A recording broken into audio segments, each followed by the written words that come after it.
하나님의 아들은 이 땅에 오셔서 정확하게 영생에 대한 정의를 내리신 분이 유일하십니다. 다른 사람이 영생에 대해서 그렇게 자세히 설명한 사람이 누가 있어요?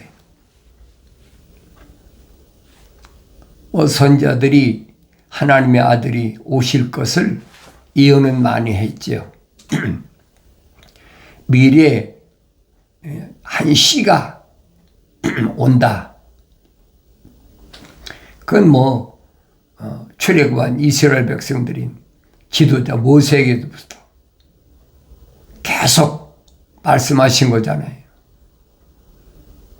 근데 하나님의 아들은 유대인들에게 뭐라고 말씀하시느냐?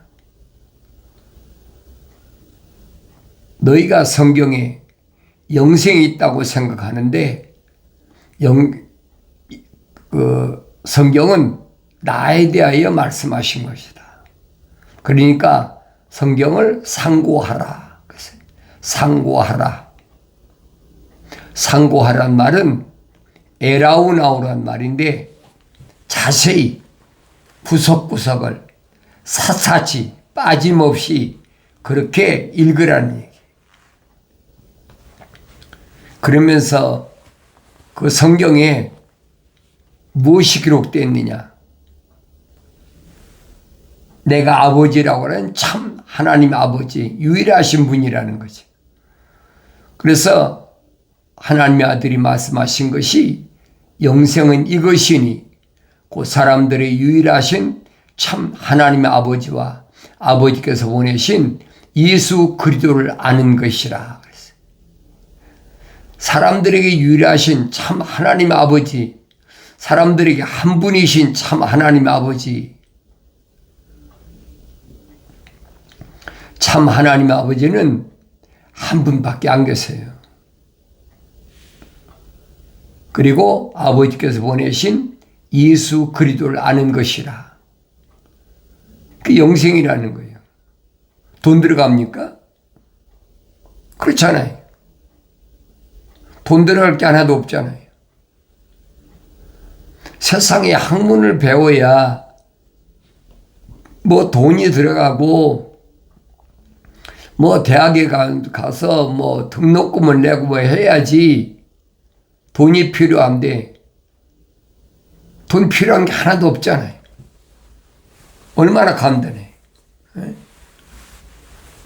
그러니까 하나님 말씀은 어려운 것이 하나도 없어요.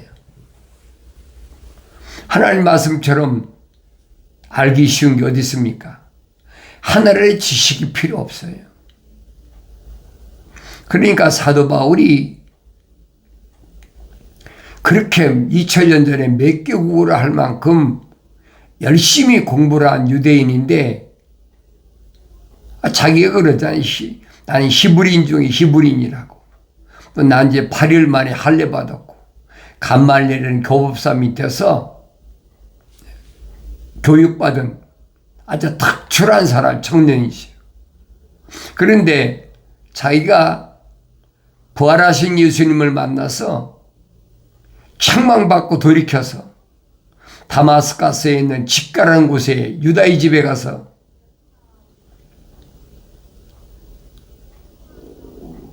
생각해 보니까 얼마나 기가 막히겠어요.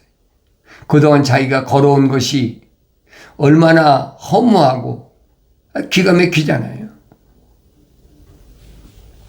3일 동안이나 금식하면서 내가 도대체 무언가, 내가 왜 이때까지 이렇게 살아왔나, 별의별 생각 다 하겠죠. 근데 나는 내가 성경을 읽으면서 사울이라는 사람이 이스라엘의 12지파 가운데 그 베냐민 지파 사람이거든요. 자기가 그러잖아요. 난 베냐민 지파 사람이다. 그 베냐민 지파 사람이 누구예요? 이스라엘의 초대왕 사울왕이 베냐민 지파 사람이거든요. 그러니까 아마도 당시에는 로마가 세상을 지배할 때니까 이스라엘에 뭔가 새로운 이스라엘의 어떤 재건이나 이런 큰 포부를 가지고 꿈을 가진 젊은이가 아니었나. 왜냐하면 유대인들이 하도 폭동이 심하니까 아주 로마 사람들이 골머리를 앓았어요. 성경에도 나와 있잖아요. 몇백 명씩 끌고 폭동을 일으키다가 또 예루살렘에서 사라져 버리고,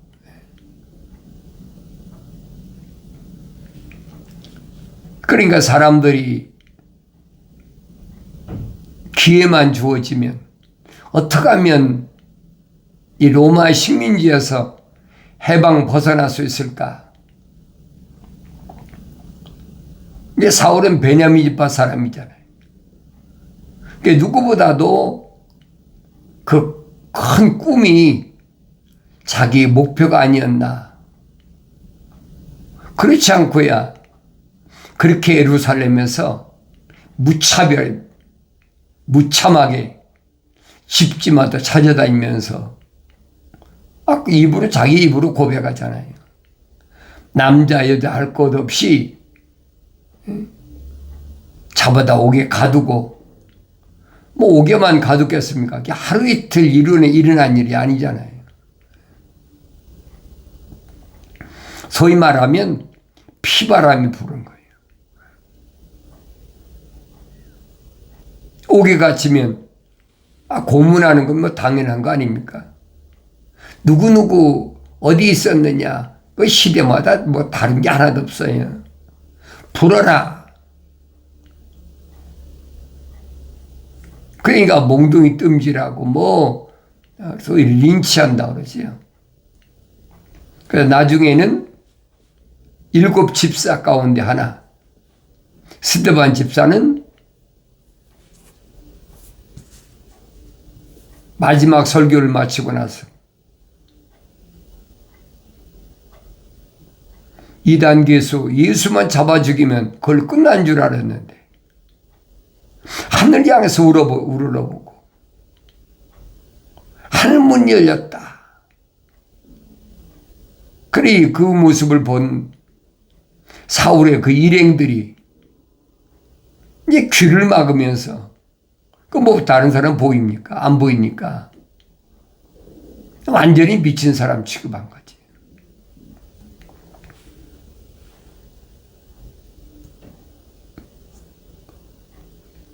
끌어다가 성문 밖에다 놓고 돌로 때려 죽이는데 앞장선 젊은 지도자란 말이에요. 근데 자기가 행한 것에 대해서 3일 동안이나 금식하면서 얼마나 많이 생각했겠어요. 죽은 줄 알았던, 풍문에 만들었던, 부활하셨던 예수가 직접 사울아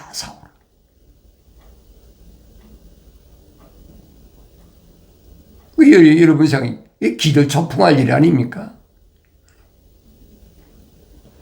전혀 생각지도 못했는데 지금 의기양양해서 시리아 다마스커스로 뭐 다 도망갔죠. 얼마나 피바람이 부르는데 뭐 뿔뿔이 다 흩어진 거 아닙니까? 그러니까 그 방법이 어떤 방법이든 예루살렘과 유다와 사마리아와 딴 것까지 이르러 나에게 증인이 된다. 되라. 하나님의 아들이 증거하신 말씀이, 선포하신 말씀이 그대로 이루어지잖아요. 예루살렘은 반드시 멸망한다. 예루살렘은 떠나지 말라고 해놓고서는 예루살렘 반드시 멸망한다는 거예요. 그럼 여러분 이론적으로 보세요. 앞뒤가 맞는 얘기인가?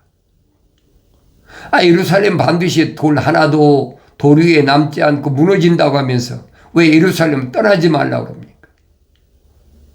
떠나지 말아야 할 이유를 확실하게 제시하시잖아요. 몇 날이 못 되어 성령이 임하시면 하나님의 아버지와 약속이 있다는 거예요. 몇 날이 못되어 성령이 임하시면 기다리면 성령이 오신다는 거예요. 거룩한 곳을 떠나지 않으면 성령이 임하신다는 거예요. 그때 그걸 알았나요? 부활하신 지 40일 만에 제자들에게 몇 번 나타나셨다가 사도 바울은 설명하잖아요. 500여 명이 있는 목전에서 승천하셨다. 구름을 타고 승천하셨다. 구름을 타고 승천하셨다니까 공중에 떠 있는 구름이죠. 그때 거기 써 있잖아요. 천사가 뭐라고 써요? 예루살렘 사람들아, 무엇을 보고 있느냐? 응? 너희들이 보고 있는 예수는 너희가 본 그대로 오신다. 분명히 천사가 얘기했다고 그랬잖아요. 그래 요한계시록까지 성경 읽어보면 그 구름은 물을 다스리는 천사.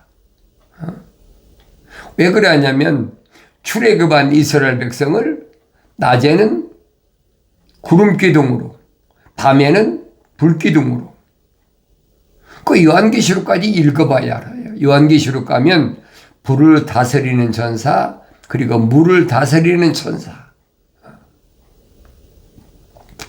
그러니까 이 천사에 대해서 에스겔서에 구체적으로 설명하고 있잖아요.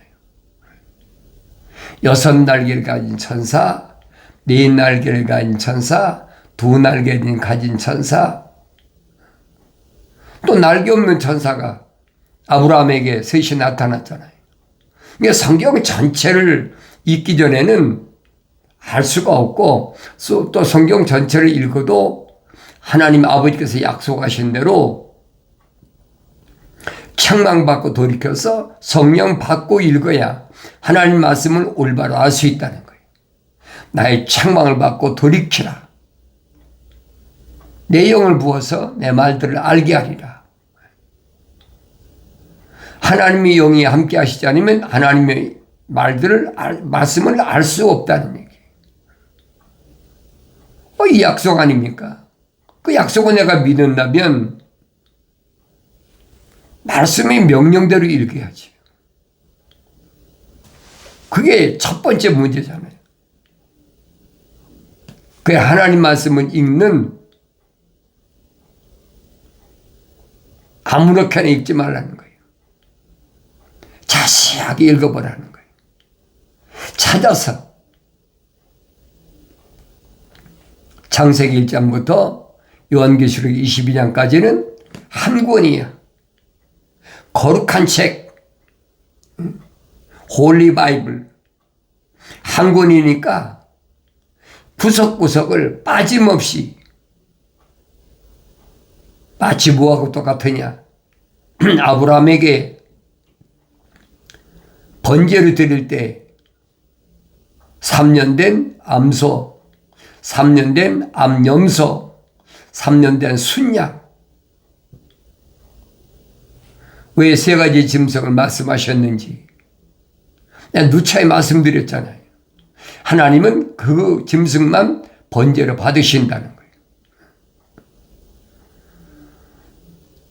근데 3년 된 암소나 3년 된 암염소인데 양은 순양, 3년 된 순양을 말씀하셨다고요. 그 성령 받아야 깨닫지 그렇지 않으면 깨달을 수가 없어요. 어린 양으로 하나님의 아들로 오신 예수 그리스도는 한 분밖에 없잖아요. 그 영생에 대해서 말씀하실 때도 영생은 이것이니 그 사람들이 유일하신 참 하나님 아버지와 아버지께서 보내신 예수 그리스도를 아는 것이라. 알아야 돼요. 참 하나님 아버지가 누구신가? 유일하신 참 하나님의 아버지가 누구신가? 그래 내가 여러분에게 말씀드리는 게 그거예요. 대한민국이 처음에는 대한민국의 상징이잖아요. 애국가는 그날의 국가는 상징 아닙니까? 난 다 다른 나라는 모르지만은 몇몇 나라는 국가를 꼭 스포츠에서 할 때 먼저 국가를 제창하잖아요.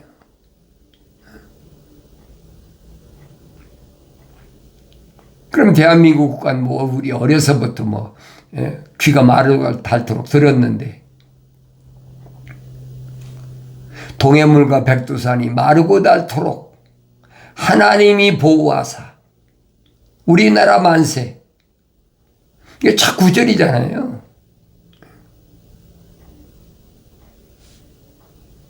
하나님이 보호하셨다. 하나님이 간섭하셨다.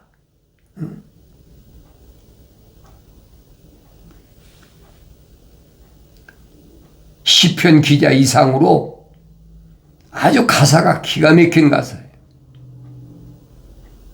그런데 이 가사를 교묘하게 바꿔버리잖아요. 하나님이 아니라 하느님이 보호하사. 하나님은 유일하신 분인데 하느님은 잡신이란 말이에요. 피조물이란 말이에요. 창조주 하나님이 보호하셨다는 것이 아니라 피조물이 보호했다는, 피조신이.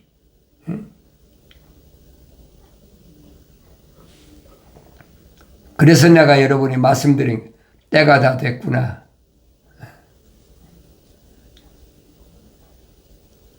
그까지 하늘 아래서 뭐 대한민국에 사나 미국에 사나 아프리카에 사나 뭐 브라질가 사나 마찬가지예요.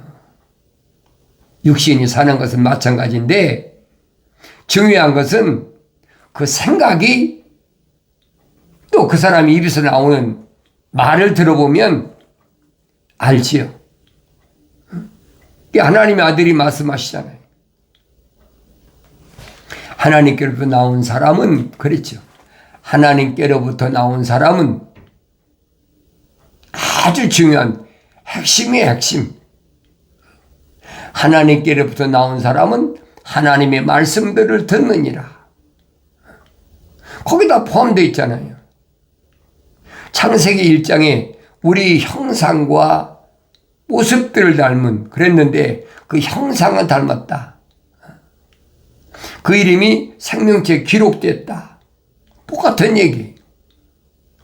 왜 창세기 2장 7절에 보면 하나님께로부터 뭐가 나왔습니까? 하나님의 생명호흡이 나왔잖아요. 사랑의 생명호흡이 나왔어. 흙으로 사람을 빚으시고 하나의 틀이죠. 거기다가 하나님의 생명호흡을 후 불어넣었다는 얘기예요. 그러니까 하나의 살아있는 혼이 됐다. 그 하나님께로부터 나온 사람이란 말은 하나님의 생명호흡이 들어간 사람이란 얘기예요. 그 사람은 하나님의 말씀들을 듣느니라. 말씀들, 복수잖아요. 약속과 명령이란 말이에요. 소나 염소나 양이나 다 발굽이 갈라졌다고. 모세오경 자세히 읽어보세요. 왜 발굽이 갈라진 이런 그 짐승만 번제로 드리라고 했느냐. 그 이유를 확실히 밝혀주고 계시잖아요.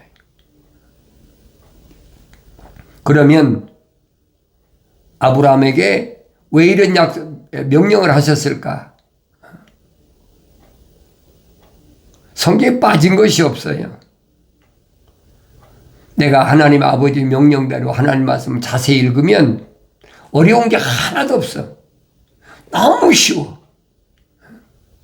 근데 교묘하게 이런 하나님 말씀을 조각조각 내가지고 성경은 66권이고 이것이 여긴 뭐 이건 성령론이고 이건 구원론이고 이건 창조론이고 이건 무슨 뭐 축복론이고 종말론이고, 그게 조직신학이란 말이에요.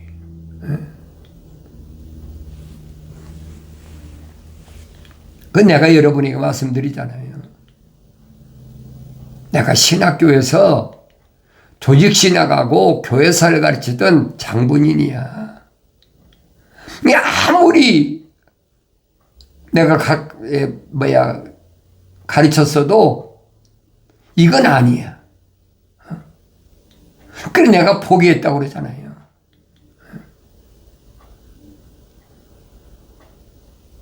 이건 아니다. 내가 잘못 가르치면 그 학생들이 졸업하고 나처럼 이런 목사가 돼서 또 똑같은 일을 번복할 텐데 그게 두려운 거예요. 그 내가 포기했다고 그래. 내가 포기했다. 이거 아니다.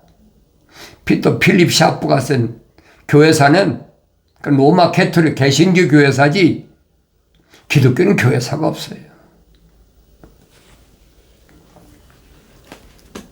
그러니까 이런 말씀들을 내가 솔직히 내가 다 털어놓고 얘기했잖아요.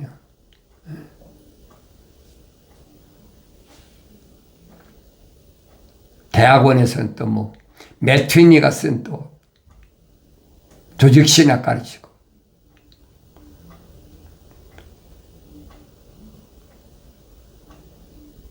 그러니까 이런 모르면 내가 여러분에게 말씀드리겠습니까?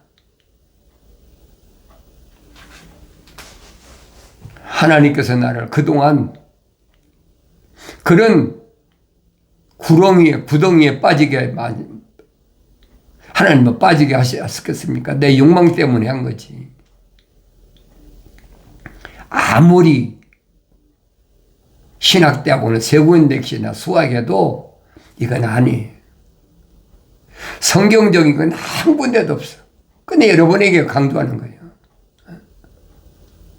영생을 얻으려면 하늘 아래 학문이라는 거 아무 쓸모 없으니까 다 집어던져라.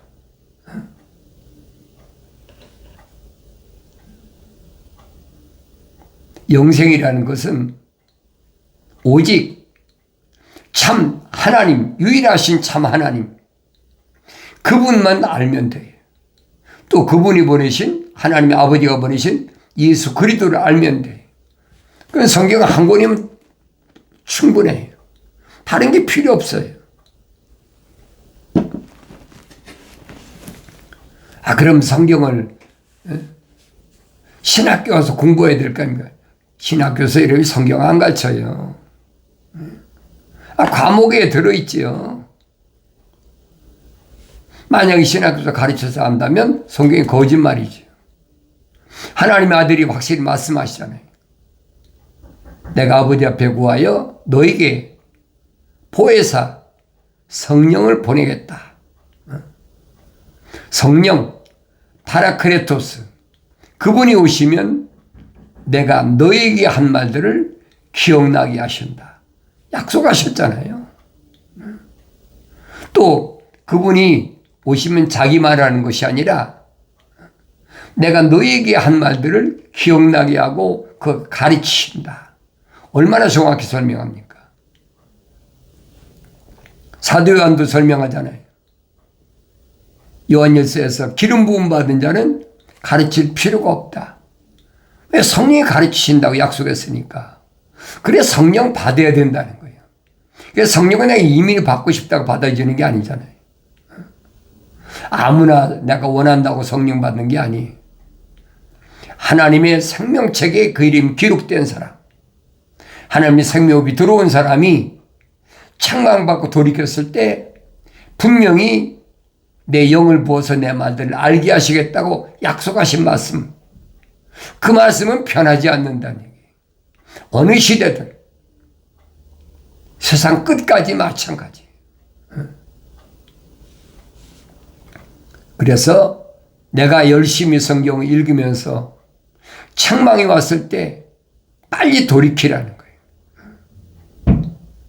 책망 오기 전에 훈계가 오면 깨달아야죠. 이게 잘못됐구나. 그 훈계를 싫어하는 사람은 그랬잖아요. 그 다음에 책망이 오고, 책망을 싫어하면 짐승과 똑같다. 자연인이라는 거예요. 사도 바울이 정의를 내렸잖아요. 자연인, 내추럴맨. 자연인이다. 남자든 여자든 마찬가지. 하나님의 아들도 말씀하시는 그겁니다. 하나님께서 나온 사람은 하나님의 말씀대로 듣느니라. 하나님께서 나온 사람은 누구냐? 그 이름이 생명책에 기록된 사람이. 그 사람은 어머니 태했을 때 다윗이 말한 것처럼 하나님이 덮으셔서 생명흡이 들어간 사람이라는 얘기. 그 사람만이 책망받고 하나님 말씀 읽어도 책망받고 돌이켰을 때 성령 받는다. 성령 빠진 것이 뭐가 있어요? 그때 성령 받게 되면 그 갖가지 은사를 사도 바울이 설명하고 있잖아요. 그러나 그것은 성령 받을 초기에 초기. 그 사도 바울이 아나니아 선지자로부터 안수받으면서 멀었던 눈에서 비늘 같은 것이 떨어졌다. 성이 빠짐없이 기록돼 눈이 열렸다는 얘기. 그리고 아나니아 선지자가 안수하니까 성령이 임했다. 그게 사울과 바울이 거기서 바뀐 거예요. 부활하신 예수님을 만나고 나서 이제는 새로운 길이 열렸잖아요. 이런 과정은 성경에 빠짐없이 기록되어 있어요. 그러면 그건 바울에게 국한된 것이 내가 어떠냐는 거예요.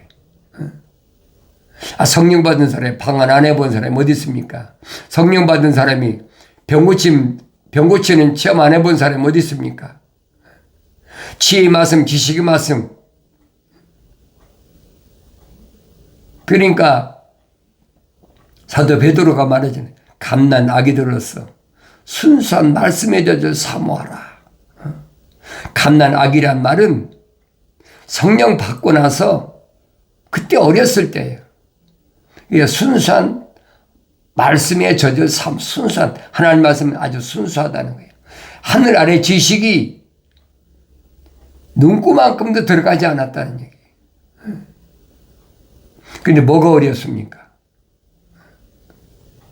자연인은 어렵지요. 아무리 읽어도 어려워서 모르겠습니다. 다른 사람의 조언이 필요합니다. 그럼 당신은 자연인이야. 그렇지 않으면 성령 받았는데도 모른다면 아직도 어렸어. 젖 먹고 성장해야 돼. 성경은 설명해 주고 있잖아요. 그러니까 사울이라는 사람이 바울이 되고 나서 3년 동안을 다마스커스에서 말씀의 젖을 먹고 성장했어. 그리고 시리아 자기 고향이죠. 길리기아 다소에 가서는 14년 동안 도합 7, 8년 동안을 열심히 젖을 먹고 성장했어. 그래서 성장한 다음에 바나바의 손에 이끌려서 안디옥에 가서 1년 동안 사역을 하잖아요. 이런 과정은 누구나 똑같아요. 그 육신이 뭐 나이가 많든 적든 그게 문제가 아니잖아요. 그래 내가 직접 성경을 읽으라는 거예요. 성경은 절대 어려운 책이 아니다. 그 이름이 생명책에 기록된 사람에게는 반드시 고쳐야 될 필수 과목이에요. 다른 사람 핑계대지 말고 내가 하나님 명령대로 아버지 명령대로 성경을 읽고 깨달음으로 인해서 나를 하나님 아버지께서 세상에 보내신 참된 목적이 뭔가 사명을 올바로 감당하는 복된 삶을 살아가길 바랍니다.